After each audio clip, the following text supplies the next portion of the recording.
Sanskrit model school और 134 ए को लेकर हरियाणा युवा कांग्रेस ने राज्यपाल को ज्ञापन दिया है। युवा कांग्रेस के अध्यक्ष दिव्यांशु बुद्धिराजा ने बताया कि निजी स्कूलों में दाखिले को लेकर असमंजस की स्थिति बनी हुई है। उन्होंने आरोप लगाया है कि सरकार ने 134 खत्म करने की नोटिफिकेशन तो जारी कर दी है, लेकिन 134 ए को फिर से लागू करने की सरकार ने कोई नोटिफिकेशन जारी नहीं की है। उन्होंने ये भी कहा कि राज्यपाल ने इस मामले में संज्ञान लेने का भरोसा दिया है। हरियाणा युवा कांग्रेस ने राज्यपाल को ज्ञापन देकर क्या मांग की है, इस बारे में खास बातचीत की हमारे संवाददाता अनिल कुमार ने हरियाणा युवा कांग्रेस के अध्यक्ष दिव्यांशु बुद्धिराजा से। आप भी देखिए।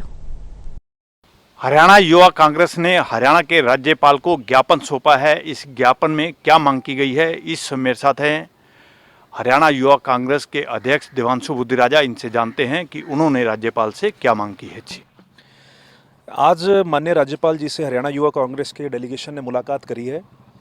जिस प्रकार से हाल ही में हरियाणा के अंदर जो स्कूल्स हैं, प्राइवेट स्कूल्स, उसमें जो गरीब मेधावी विद्यार्थी उनको दाखिले को लेकर बड़ा एक असमंजस बना हुआ है। 134 ए के तहत जो आज से पहले हरियाणा के सभी प्राइवेट स्कूल्स में 10% सीटें गरीब मेधावी विद्यार्थियों के लिए आरक्षित होती थी, उससे मनोहर लाल खट्टर सरकार ने खत्म कर दिया, उसके लिए नोटिफिकेशन जारी कर दी। उसके बाद हरियाणा में जगह जगह जिले में प्रदर्शन हुए। यूथ कांग्रेस ने हरियाणा के शिक्षा मंत्री आवास का घेराव किया, जिसके दबाव में आकर हरियाणा सरकार ने, हरियाणा के शिक्षा मंत्री ने मौखिक रूप से मीडिया के राही यह बयान दिया कि वो 134 ए के फैसले को जो इन्होंने खत्म किया है उसको वो वापस ले रहे हैं। परंतु गाबा जी, बड़ी हैरानजनक बात है कि इतने दिन बीत जाने के बाद भी ना ही कोई रिटर्न नोटिफिकेशन, ना ही उसके लिए कोई पोर्टल खोला गया और ना ही प्राइवेट स्कूल्स को कोई ऐसी हिदायत दी गई कि वे प्राइवेट स्कूल्स में गरीब मेधावी विद्यार्थियों के जो है बच्चों के एडमिशन कर सकते हैं।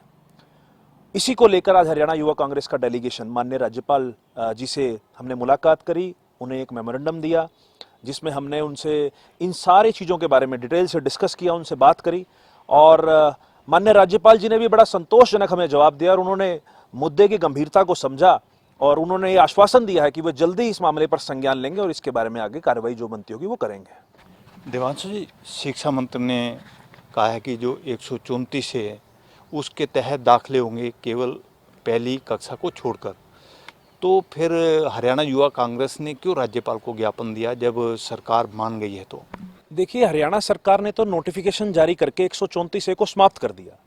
ये बड़ा एक हरियाणा सरकार ने पिछले दरवाजे से प्राइवेट स्कूलों से साठगांठ करके, क्योंकि प्राइवेट स्कूलों का कई 100 करोड़ रुपया हरियाणा सरकार की तरफ बकाया, तो हरियाणा सरकार ने पिछले दरवाजे से साठगांठ करके प्राइवेट स्कूल से ये उन्होंने बात रखी कि आप हमारा पैसा माफ कर दीजिए और 134 से हरियाणा सरकार खत्म कर देगी। परंतु जब लोगों का विरोध आया इसके प्रति, यूथ कांग्रेस ने प्रदर्शन किए, उसके बाद सरकार को जब लगा कि ये फैसला गलत है, तो सरकार ने आनन फानन में, शिक्षा मंत्री ने यह बयान दिया कि हम 134 ए का फैसला जो सरकार ने वापिस किया है उसको हम रिवोक करते हैं। परंतु आज तक भी उसकी कोई नोटिफिकेशन नहीं है। और उसके अलावा एक मॉडल संस्कृति स्कूल का इशू भी हमने माननीय राज्यपाल जी के संज्ञान में लाया।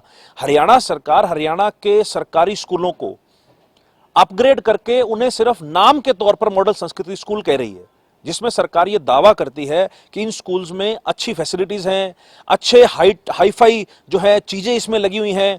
परंतु जब हम जमीनी हालात देखें, कुछ ही दिन से ये बड़ा सोशल मीडिया पर हरियाणा के सरकारी स्कूलों के हालात जो वायरल हो रहे हैं, उनको देखकर कहीं नहीं लगता कि हरियाणा के अंदर सरकारी स्कूलों के जो हालात हैं वो कहीं ठीक है। इसीलिए इन स्कूलों में जो फैसिलिटीज के नाम पर सिर्फ कागजी कार्रवाई हुई है और जो बच्चे आज से पहले सिर्फ हिंदी मीडियम में पढ़ रहे थे उनके लिए सिर्फ एक इंग्लिश मीडियम का ऑप्शन रखना और वहां पर जिस प्रकार के अध्यापक इतने समय से सिर्फ हिंदी मीडियम पढ़ा रहे थे उनसे ये अपेक्षा रखना कि वे इंग्लिश मीडियम में भी उस तरीके से पढ़ा पाएंगे, तो ये प्रैक्टिकली पॉसिबल नहीं है। सरकार सिर्फ खाना पूर्ति के नाम पर इन संस्कृति मॉडल स्कूल का नाम रख रही है। तो इन्हीं दो मुद्दों को लेकर आज हमने माननीय राज्यपाल जी से मुलाकात करी है और उनके संज्ञान में दोनों मामले लाए गए हैं। ये थे मेरे साथ हरियाणा युवा कांग्रेस के अध्यक्ष दिव्यांशु बुद्धिराजा। इन्होंने बताया कि 134 ए को लेकर उन्होंने राज्यपाल को ज्ञापन सौंपा है। इसके साथ साथ इन्होंने ये भी आरोप लगाया है कि 134 ए को लेकर कोई भी हरियाणा सरकार ने नोटिफिकेशन जारी नहीं की है। Anil Kumar, total news, Chandigarh.